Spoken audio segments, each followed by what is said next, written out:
नमस्कार दोस्तों। आशा करता हूँ आप सभी लोग बहुत अच्छे होंगे। मेरा नाम है कैलाश कुमार और आप सभी लोगों का स्वागत करता हूँ आपके अपने इस यूट्यूब चैनल पे। जैसे आप लोग अपने स्क्रीन के ऊपर देख रहे होंगे कि state selection board, higher education department, government of Orissa, Bhubaneswar की तरफ से एक नोटिस रिलीज करी गई है, जिस नोटिस के अंदर आपका फिजिकल एजुकेशन टीचर का कुछ पोस्ट के बारे में बताया गया है। तो हम लोग आज उसी के बारे में डिस्कस करेंगे इस वीडियो के अंदर। तो यहाँ पे आप देख सकते हैं कि एडवर्टीजमेंट नंबर क्या है इसका 1/2024 आपका जनवरी के अंदर ये आया है 8 जनवरी 2024 का, जिसके अंदर आपका रिक्रूटमेंट होने वाला है TGT arts, TGT PCM, TGT CBZ, Hindi teacher, classical teacher और उसी में से एक है आपका फिजिकल एजुकेशन पीईटी टीचर। ये एक नॉन गवर्नमेंट ऑर्गेनाइजेशन है, बेसिकली एडेड स्कूल है। Aided school in general sense we can say that कि ये आपका जो है फंडेड होता है गवर्नमेंट की तरफ से, सेमी गवर्नमेंट आप कह सकते हो एक तरीके से।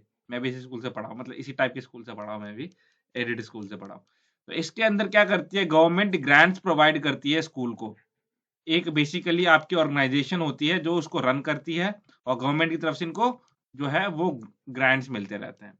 तो इसी के बारे में मैं आपको इस वीडियो के बारे में बताऊंगा अभी। तो जैसे आप लोग देखेंगे फिजिकल एजुकेशन टीचर यहाँ पे पीईटी सेकंड नंबर पे दिया गया है, अलग कर दिया गया है बिल्कुल इनको आर्ट से, बाकी और सब्जेक्ट से। तो इनको मेरे हिसाब से तो इक्विवेलेंट मानना चाहिए। बाकी आप लोग मुझे कमेंट सेक्शन में बता सकते हैं, क्योंकि बाकी जो टीचर है, भले ही आर्ट्स का टीचर हो, पीसीएम का हो, हिंदी का हो, संस्कृत का हो या उर्दू का हो, इनको तो बस सिर्फ क्लासेस लेनी पड़ती है, उनको बस पढ़ाना पड़ता है। बट एक फिजिकल एजुकेशन टीचर को पढ़ाने के साथ साथ स्कूल के अंदर पूरा डिसिप्लिन चेक करना पड़ता है, पूरा स्टूडेंट्स को गाइड करना पड़ता है, पूरा मेंटोर जो है आई वुड से मोस्टली बच्चे अपना फिजिकल एजुकेशन टीचर को ही मानते हैं। तो वहीं पे जो इंपॉर्टेंट है स्कूल के लिए, उन्हीं की सैलरी यहाँ पे इन्होंने कम कर दी है। तो बट चलिए कोई बात नहीं, इसके ऊपर हम लोग देखते हैं, कुछ करते हैं, गवर्नमेंट को एक मेल वगैरह लिखेंगे, हमारे एजुकेशन ग्लोज की तरफ से डेफिनेटली उनको एक मेल जाएगा। तो इनका बेसिक पे जो अदर टीचर्स का है दैट इज 35,400 और जो एक फिजिकल एजुकेशन टीचर का है उसका बेसिक पे 29,200 है। इसका जो एप्लीकेशन फॉर्म स्टार्ट होगा वो आपका 8 जनवरी 2024 से स्टार्ट हो जाएगा 1 पीएम से, और 7 फरवरी 2024 11:45 पीएम तक ये चलता रहेगा, जिस दिन मेरा जो है वो डेट ऑफ बर्थ है ना, जिस दिन मेरा बर्थडे होगा उस दिन तक। तो आगे आइए थोड़ा सा देखते हैं अभी इसके अंदर क्या क्या चीजें और इम्पोर्टेंट है। इसके अंदर अगर मैं आप बात करूं पोस्ट की, तो इसके अंदर फिजिकल एजुकेशन टीचर की टोटल जो है आपका 249 पोस्ट है, जिसमें से वुमेन्स का 82 है और एसटी कैटेगरी का 60, जिसके अंदर वुमेन्स का आपका 60, 43 जो है आपका एससी का और वुमेन्स का 14, और यूआर कैटेगरी का 146 है, वुमेन्स का 48 है। तो टोटल आपका 249 सीट्स है, वुमेन्स का 82 है इसके अंदर।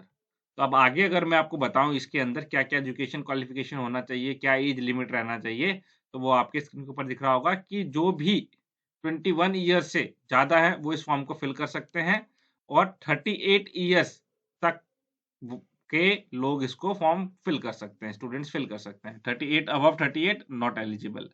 और रिलैक्सेशन जो है वो 5 इयर्स का मिल रहा है आपको एससी एसटी का, और 10 इयर्स का एक्स सर्विसमैन को, और जो आपका वहां पे ऑलरेडी वर्किंग है उनको आपको मिलेगा 10 इयर्स का रिजर्वेशन।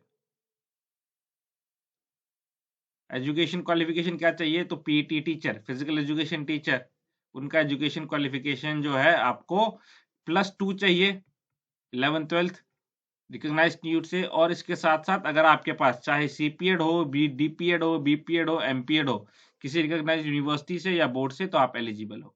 कुछ अदर एलिजिबिलिटी क्राइटेरिया मैं आपको बता देता हूँ। पहला क्वेश्चन पूछते हैं बच्चे यहाँ पे कि क्या अदर स्टेट्स वाले एलिजिबल है, अदर स्टेट्स वाले क्या एलिजिबल है इसके अंदर अपार्ट फ्रॉम द उड़ीसा। तो माय क्वेश्चन इज यस, है ना।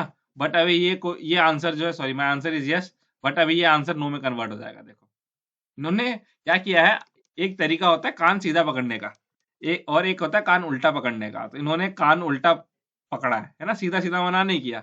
उन्होंने बोला कि आओ, है ना। बट आना कैसे है वो रास्ता मैं आपको बता देता हूं।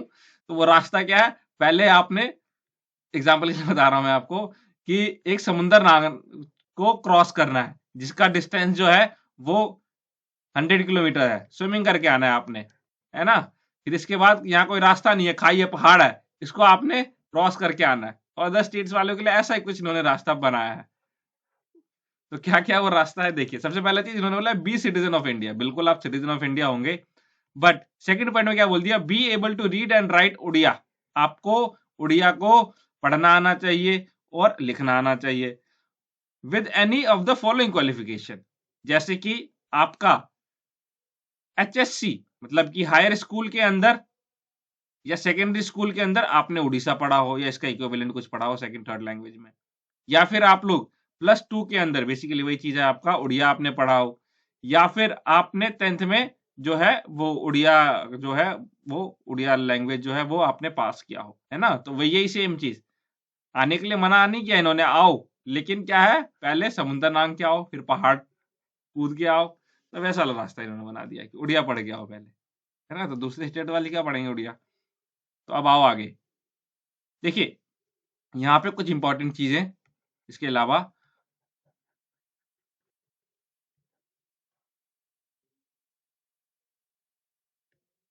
ठीक है।